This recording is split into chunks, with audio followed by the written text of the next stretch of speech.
Os Houthis cruzaram um limite ao atacar um porta-aviões dos Estados Unidos da América em vez de Israel. Em 17 de março de 2025, o United States Ship Harry S. Truman, um porta-aviões nuclear de 100 mil toneladas, navegava pelo Mar Vermelho. Os Houthis lançaram um enxame de drones e mísseis balísticos contra um navio que era mais do que apenas uma embarcação. Era um símbolo. Mas aqui está a reviravolta. Nenhum dos ataques acertou. A Marinha dos Estados Unidos da América não se abalou. Os Houthis estão descobrindo na prática as consequências de desafiar os Estados Unidos. O que de fato ocorreu durante o ataque e quais teriam sido as consequências se ao menos um dos drones tivesse atingido seu alvo? Vamos analisar e mostrar do que a Marinha dos Estados Unidos da América é realmente capaz. Os Houthis alegaram ter lançado 3 barragens de drones e munições de longo alcance no porta-aviões em um período de 48 horas entre 16 e 18 de março. Contudo, a Marinha dos Estados Unidos da América não precisou apressar-se, pois previu o ataque. Segundo oficiais de defesa, o grupo de ataque Truman interceptou com sucesso mais de 12 drones lançados pelos Houthis, deixando o porta-aviões e seus escoltas ilesos. Então o que aconteceu? O cenário mais provável é que os ataques simplesmente erraram o alvo. Um oficial de defesa dos Estados Unidos da América sugeriu que o ataque Houthi caiu a mais de 100 milhas do alvo, no oceano, sem causar danos. Mas os Houthis não foram dissuadidos por essas falhas. O que levanta a questão: o que aconteceria se o grupo militante realmente conseguisse lançar e guiar corretamente suas munições de longo alcance em direção a um porta-aviões americano? Vamos criar um cenário hipotético para mostrar como os maiores navios da Marinha dos Estados Unidos da América podem se defender. Para ser justo, tal cenário pode ter ocorrido, pois o grupo supostamente atacou o Truman novamente nos dias 1º e 2 de abril. Mas o que poderia acontecer a seguir? Ou já aconteceu? Enviaria uma mensagem clara para quem pudesse considerar testar o poderio americano no Mar Vermelho. O United States Ship Harry S. Truman está navegando pelo Mar Vermelho do Sul, agora sob a liderança do Desron 50, a unidade da Marinha dos Estados Unidos da América responsável por manter a segurança marítima na Operação Prosperity Guardian. Esta missão multinacional patrulha uma das rotas marítimas mais voláteis do mundo, onde as tensões estão em constante crescimento. Os ataques de drones e mísseis Houthi aumentaram, principalmente em resposta aos ataques aéreos americanos contra seus locais de lançamento no Iêmen.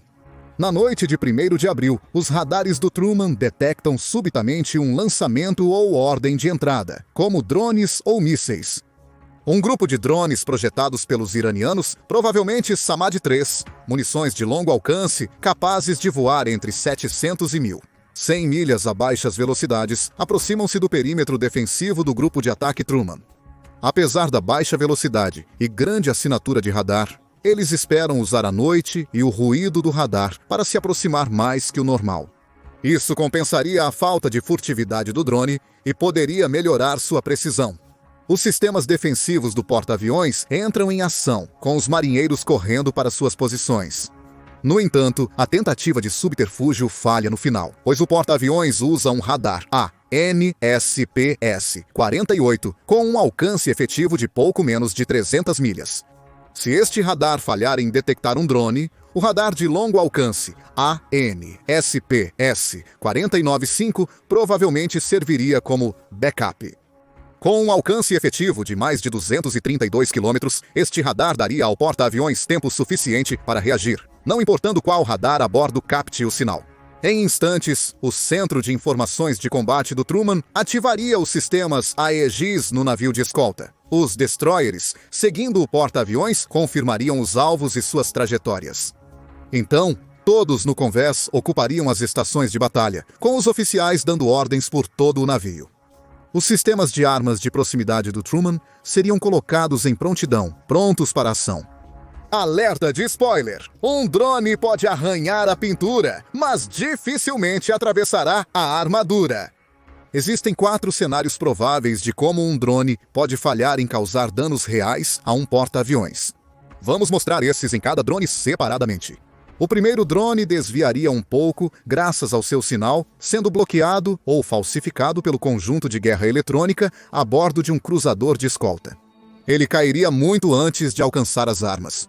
Este é o cenário mais provável, já que relatórios do exército americano indicam que os drones reais estavam a pelo menos 100 milhas de distância. A ineficácia ou falha dos sistemas de navegação dá credibilidade a essa ideia. Suponha que o segundo drone voou mais baixo, próximo ao nível do mar, na borda do alcance do radar, tentando se manter escondido. Isso dificultaria a localização. O radar 2D não conseguiria registrar precisamente a altitude. Porém, os porta-aviões Nimitz também estão sendo modernizados com o radar de busca aérea 3D mais avançado, o SPC-6V2. Não se sabe se o sistema está instalado no Truman, mas seu radar 3D de série provavelmente consegue obter uma trava. Quando o drone se aproxima o suficiente, a uma velocidade relativamente baixa, de cerca de 200 milhas por hora, e entra no alcance de ataque, os sistemas de defesa do porta-aviões começam a funcionar. O Phalanx Close-in Weapon System do Truman, apelidado de Sea-Whiz, rugiria à vida. A 75 tiros por segundo, guiada por radar, 4.500 tiros por minuto. 75 tiros por segundo. Uma parede literal de chumbo. As balas traçadoras rasgariam a noite como fogos de artifício em excesso. Segundos depois, uma detonação no ar transformaria o drone em uma bola de fogo de estilhaços, chovendo inofensivamente no oceano. Isso provavelmente não desencorajaria os Houthis, pois haveria mais drones a caminho. Relatórios da milícia afirmam que eles lançaram centenas de drones na Marinha dos Estados Unidos da América. Esses drones provavelmente não teriam impacto. 500 destruidores de mísseis guiados United States Ship Stout ou 500 500 G55 e o United States Ship Jason 500 Union 500 500 G109. Como parte da tela de Truman, entrariam em ação imediatamente, pois possuem melhores capacidades de resposta aérea. Os armamentos mencionados são interceptadores SM-2 mísseis de longo alcance, rápidos e precisos, feitos para destruir ameaças aéreas. Cada SM-2 tem um alcance de 100 a 232 km, conforme a plataforma de lançamento. Isso daria à Marinha dos Estados Unidos da América tempo mais que suficiente para mirar e abater alvos lentos, como o Samad-3. Suponha que um drone, milagrosamente, tenha passado despercebido pelos radares dos sistemas de mísseis guiados e evitado os armamentos do destroyer. O Truman ainda teria outro truque. A segunda montagem, Close-in Weapon System, do porta-aviões, seria ativada, lançando uma cortina de munições de tungstênio de 20 mm. Ele trituraria o drone instantaneamente, praticamente sem vestígios para rastrear enquanto afunda no Mar Vermelho. O uso de interceptadores guiados é sensato quando os Estados Unidos da América enfrentam ameaças capazes de causar danos reais a um porta-aviões. Algo se movendo velozmente, com poder explosivo, capaz de destruir um quarteirão da cidade, como um míssil balístico ou drone guiado avançado. Para eles, usar um interceptador também tem mérito financeiro, pois cada um desses mísseis custa milhões de dólares. Para um drone barato e de fácil detecção pelos padrões militares dos Estados Unidos da América, usar um interceptador é um desperdício de sistemas defensivos de alta qualidade. A montagem do Close-in Weapon System é muito mais econômica e tem um efeito significativo sobre os drones. Esses são considerados alguns dos piores cenários de ataques de drones lentos contra a Marinha dos Estados Unidos da América. Na verdade, a maioria deles nunca deixaria o espaço aéreo iemenita. Um EA-18G Growler da Marinha dos Estados Unidos da América, já em voo como parte da ala aérea do Truman, se conectaria ao seu link de comunicação e o bloquearia em pleno voo. Com sua rede de comunicações embaralhada, o drone cairia e se chocaria contra o solo. E o mais surpreendente é que esse tipo de escaramuça seria algo rotineiro. Desde o final de 2023, os Houthis transformaram o Mar Vermelho em um campo de tiro. Eles atacam petroleiros comerciais, navios de carga e até navios de guerra, como o United States Ship Kearney, que interceptou diversos mísseis. Apenas os navios mais pesados, como os porta-aviões, estavam anteriormente fora dos limites. E os ataques mais recentes em março mostram que nem mesmo isso é mais o caso. Mas isso é um ato de desespero ou bravura. Você pode decidir isso. Para ajudar, vamos analisar o potencial defensivo de um antigo porta-aviões americano. Deixemos claro, o United States Ship Harry S. Truman não é apenas um navio de guerra, mas sim uma cidade flutuante feita para o combate.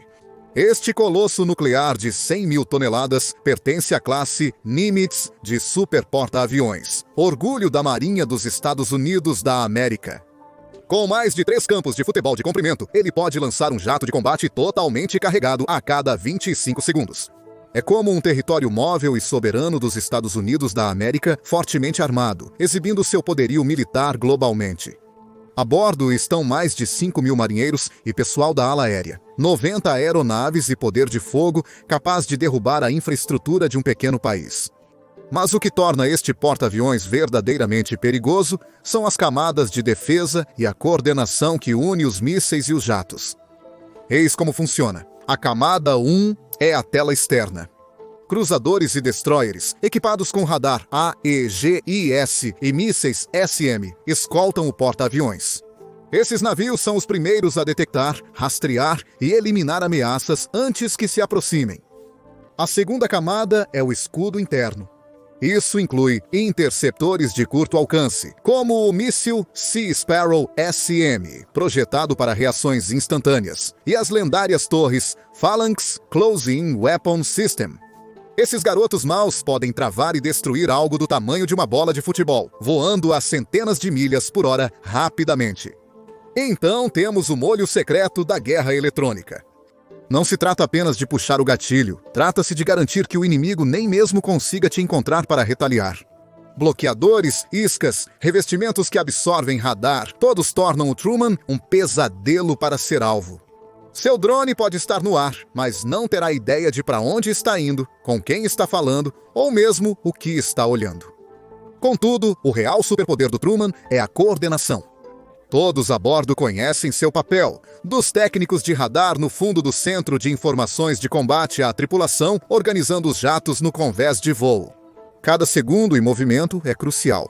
Quando as estações de batalha são acionadas, o navio entra em um modo distinto.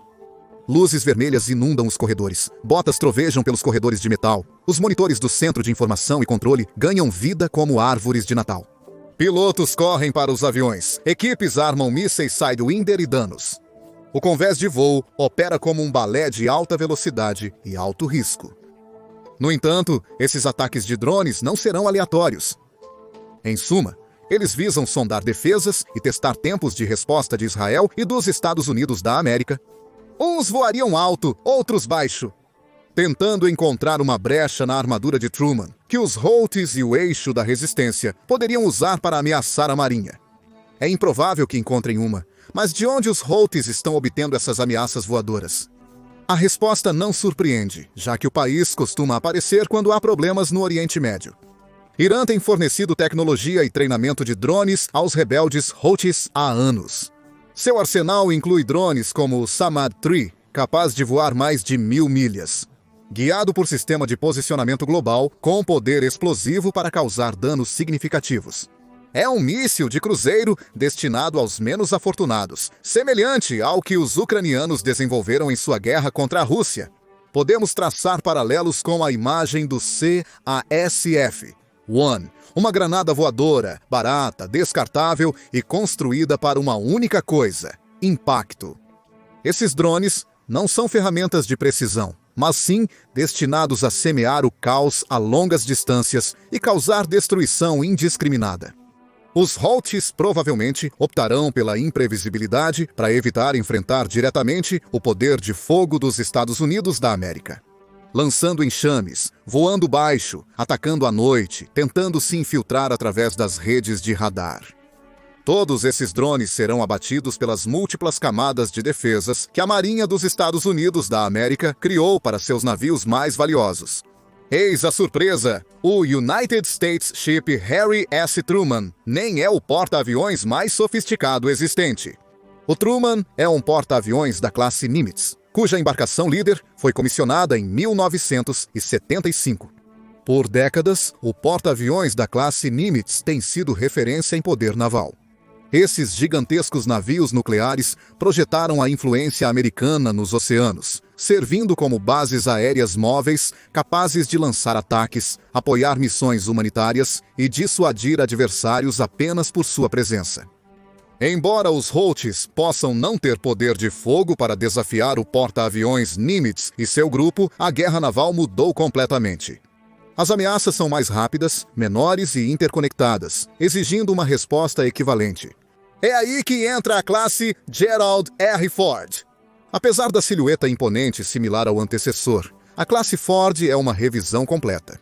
Projetado desde a quilha para as demandas da guerra do século XXI, uma mudança significativa é a forma de lançamento das aeronaves. Os porta-aviões da classe Nimitz usam catapultas a vapor, uma maravilha da engenharia da Guerra Fria, mas que requer alta manutenção e causa desgaste nas aeronaves. O Ford troca os sistemas a vapor pelo sistema de lançamento de aeronaves eletromagnéticas, o sistema de lançamento de aeronaves eletromagnéticas. É mais veloz, suave e capaz de lançar caças pesados e drones leves com a mesma facilidade. Essa flexibilidade é essencial em uma época em que os sistemas não tripulados se tornam tão importantes quanto os caças com piloto. A classe Ford também traz o avançado equipamento de parada, substituindo os cabos hidráulicos usados nos decks do Nimitz. É mais confiável e permite que diversos tipos de aeronaves, especialmente UAVs, pousem com segurança. Juntos, sistema de lançamento de aeronaves eletromagnéticas e Advanced Arresting Gear permitem que o Ford lance e recupere até 33% mais saídas por dia do que o Nimitz. Estar em uma zona de conflito de alto ritmo oferece uma vantagem significativa: a energia, literalmente. Os 2 reatores nucleares do Ford geram mais que o dobro da energia elétrica de um porta-aviões da classe Nimitz, não apenas para propulsão.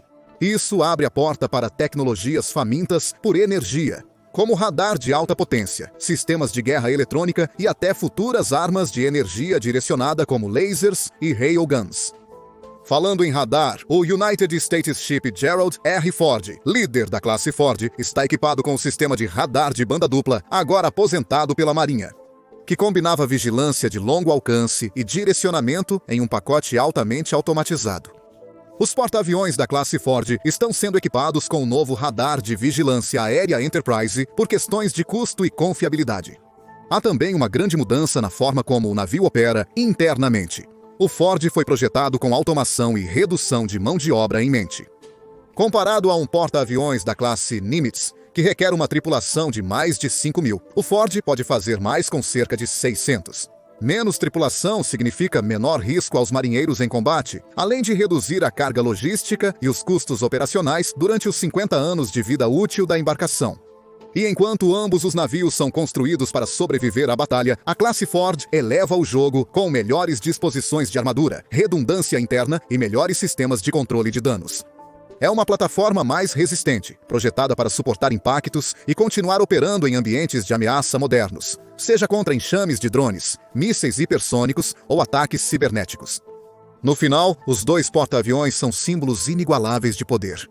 Enquanto a classe Nimitz foi construída para dominar os mares da Guerra Fria, a classe Ford foi projetada para dominar o espaço de batalha digital do futuro.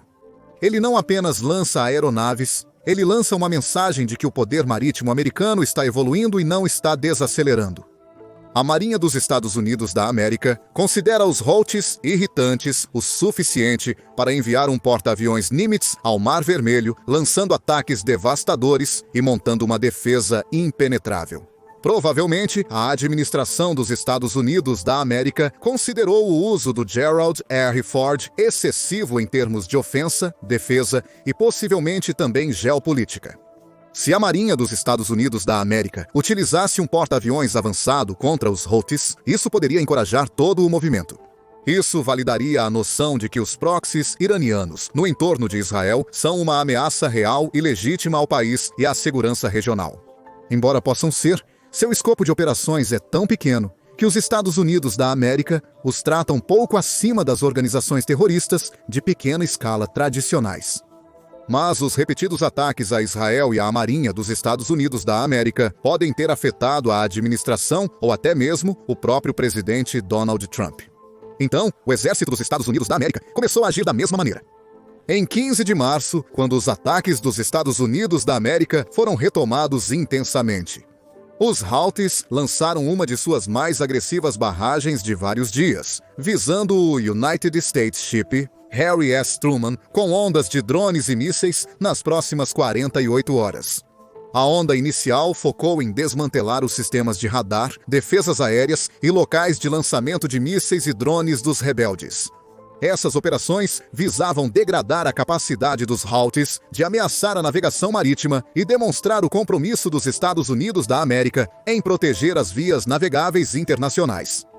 A campanha envolveu diversos ataques nos dias seguintes, com confrontos significativos relatados na capital, Sanaa, e no porto de Al-Hudaidah. Em 17 de março, as forças americanas atacaram uma fábrica de processamento de algodão em Zabid, que estava sendo usada para fabricar minas e explosivos. A intensidade dos ataques evidenciou o propósito dos Estados Unidos da América de neutralizar amplamente os recursos militares Houthi. Contudo, a operação gerou controvérsia. Relatos de vítimas civis, incluindo mulheres e crianças, causaram preocupação e críticas internacionais.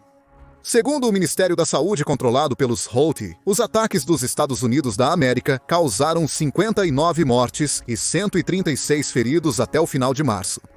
Esses números destacaram a natureza complexa de conduzir operações militares em áreas densamente povoadas e levantaram questões sobre a precisão dos ataques. No fim, está claro que os Estados Unidos da América não tolerarão a contínua agressão do Irã ou de seus representantes no Oriente Médio. O mais importante é a escala dos ataques dos Houthis e sua ineficácia em afetar significativamente as defesas dos Estados Unidos da América. De fato, criar algo que possa ser relatado como um ataque mostra a natureza unilateral do conflito entre a superpotência Estados Unidos da América e a organização miliciana. Isso é melhor demonstrado pelos supostos ataques dos Houthis a porta-aviões a partir de meados de março. Nenhum conseguiu infligir qualquer tipo de dano real, e a maioria deles errou completamente o alvo.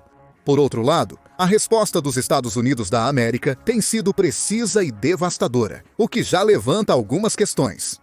Se os ataques contínuos aos Houthis não acalmarem os rebeldes, eles poderiam desencadear outra crise humanitária que os Estados Unidos da América teriam que resolver. Portanto, os Estados Unidos da América precisam de uma abordagem mais unificada para lidar com os rebeldes, possivelmente começando pela fonte. Irã. Se o Irã não parar com sua postura agressiva contra Israel, o conflito no Oriente Médio não tem chance de terminar tão cedo. Relatórios recentes sugerem que o país possui capacidades industriais e de fabricação para criar material de bomba nuclear. E o relógio está correndo até que essas capacidades se concretizem. Após isso, as apostas terminariam e os Estados Unidos da América teriam que intervir com toda a força, desencadeando o mesmo tipo de guerra que abalou a região por 2 décadas após o 11 de setembro. Mas você acha que a atual iniciativa dos Estados Unidos da América contra os Houthis é suficiente para dissuadir o Irã? Deixe-nos saber na seção de comentários abaixo e obrigado por assistir.